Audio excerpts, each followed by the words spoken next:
महाराष्ट्राच्या सामाजिक इतिहासात काही नावं अशी आहेत की ज्यांना वगळून आपण पुढे जाऊच शकत नाही.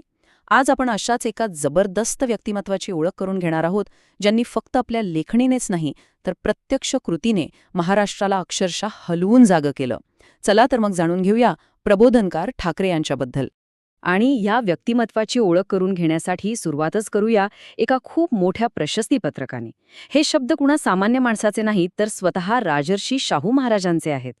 जरा विचार करा, एका दृष्ट्या समाजसुधारकाने दुसऱ्या समाजसुधारकाच्या चारित्र्याबद्दल दिलेली ही केवढी मोठी पावती आहे.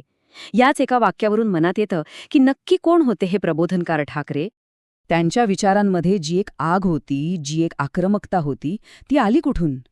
तर त्याची मुळं त्यांच्या बालपणात सापडतात. प्रचंड गरिबी आणि लहान वयातच अंगावर पडलेल्या जबाबदाऱ्या याच आगीत त्यांचं व्यक्तिमत्व घडत गेलं. त्यांचा जन्म झाला होता 17 सप्टेंबर 1885 रोजी पनवेलमध्ये, आणि त्यांचं मूळ नाव होतं केशव सीताराम ठाकरे. इथे एक गंमत आहे. ठाकरे हे त्यांचं मूळ आडनावच नव्हतंच. त्यांच्या घराण्याचं मूळ आडनाव होतं धोपडकर. का? कारण त्यांचे पूर्वज धोपड किल्ल्याचे किल्लेदार होते. पण त्यांचे वडील सीताराम यांनी केशवरावांचं नाव शाळेत घालताना तिथे ठाकरे असं आडनाव नोंदवलंय. आणि बस तिथूनच महाराष्ट्राच्या इतिहासातल्या या महत्त्वाच्या नावाची सुरुवात झाली. वडिलांची नोकरी फिरतीची असल्यामुळे त्यांचं शिक्षण एका जागी कधीच स्थिर झालंच नाही. पनवेल, मग कल्याण, देवास, कलकत्ता, बारामती अशी सतत भ्रमंती सुरू होती. त्यामुळे झालं असं की त्यांना पुस्तकी ज्ञानापेक्षा जगाचं, अनुभवाचं शिक्षण खूप जास्त मिळालं. आणि मग साल उजाडलं 1902. या एका वर्षाने त्यांचं आयुष्य पूर्णपणे बदलून टाकलं. वय होतं अवघं 17 वर्ष आणि प्लेगच्या महाभयंकर साथीत त्यांच्या वडिलांचं निधन झालं. विचार करा, फक्त 17 वर्षांच्या मुलाच्या खांद्यावर अख्ख्या कुटुंबाची जबाबदारी आली. इथून सुरू झाला त्यांचा जगण्यासाठीचा खरा संघर्ष. मिळेल ते काम त्यांनी केलं. कधी दुकानांच्या पाट्या रंगवल्या, तर कधी रबरी शक्के बनवून विकले, रस्त्यावर ग्रामोफोनही विकले. आणि या सगळ्यातून मार्ग काढत त्यांनी सार्वजनिक बांधकाम विभागात नोकरीही मिळवली आणि तिथे 10 वर्षात हेड क्लार्क पदापर्यंत पोहोचले. रस्त्यावरच्या या संघर्षातून मिळालेले अनुभव आणि समाजात पाहिलेली विषमता, या सगळ्यामुळे त्यांच्या आतल्या लेखकाला एक नवी धार मिळाली. आता त्यांची लेखणी फक्त विचार मांडण्यासाठी नव्हती, तर ती एक शस्त्र बनली होती. त्यांच्यातला हा गुण किती आतून होता याचं एक भन्नाट उदाहरण आहे. ते शाळेत असतानाच त्यांनी विद्यार्थी नावाचं एक मासिक काढायचं ठरवलं. आणि गंमत म्हणजे ते छापण्यासाठी चक्क स्वतःच्या हाताने एक छोटंसं छपाई यंत्र बनवलं होतं. म्हणजे बघा, तो प्रयोग जरी यशस्वी झाला नाही तरी त्यांची जिद्द आणि कल्पकता किती जबरदस्त होती हे दिसून येतं. त्यांच्या पत्रकारितेची सुरुवात अगदी सामान्य होती. तत्वविवेचक नावाच्या छापखान्यात प्रूफ रीडर म्हणून. मग हळूहळू इंदू प्रकाशसारख्या वृत्तपत्रांमधून त्यांनी लिहायला सुरुवात केली. जळगावला त्यांनी सारथी नावाचं मासिकही सुरू केलं. पण त्यांचे विचार इतके जहाल होते की ब्रिटिश सरकारने ते वर्षभरातच बंद पाडलं. पण केशवराव ठाकरे काही थांबणाऱ्यांपैकी नव्हते. मग आलं 1921 साल, त्यांच्या आयुष्यातले एक निर्णायक वर्ष. याच वर्षी त्यांनी एक असं मासिक सुरू केलं जे पुढे जाऊन त्यांची ओळखच बनलं. त्या मासिकाचं नाव होतं प्रबोधन.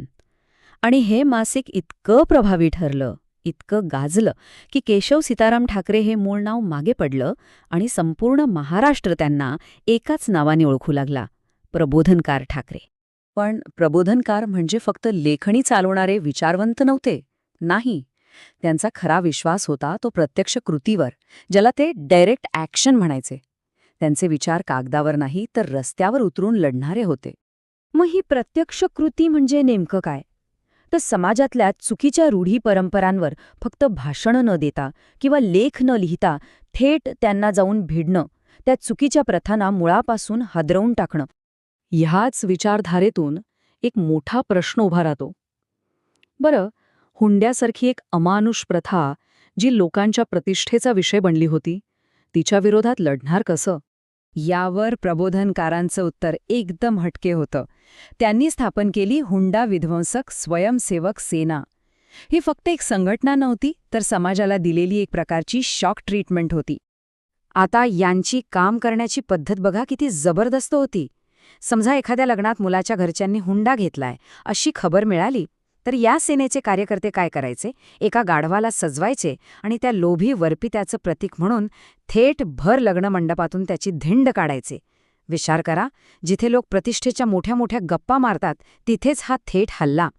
हा नुसता अपमान नव्हता, तर त्या खोट्या प्रतिष्ठेच्या कल्पनांवर केलेला घणाघाती प्रहार होता.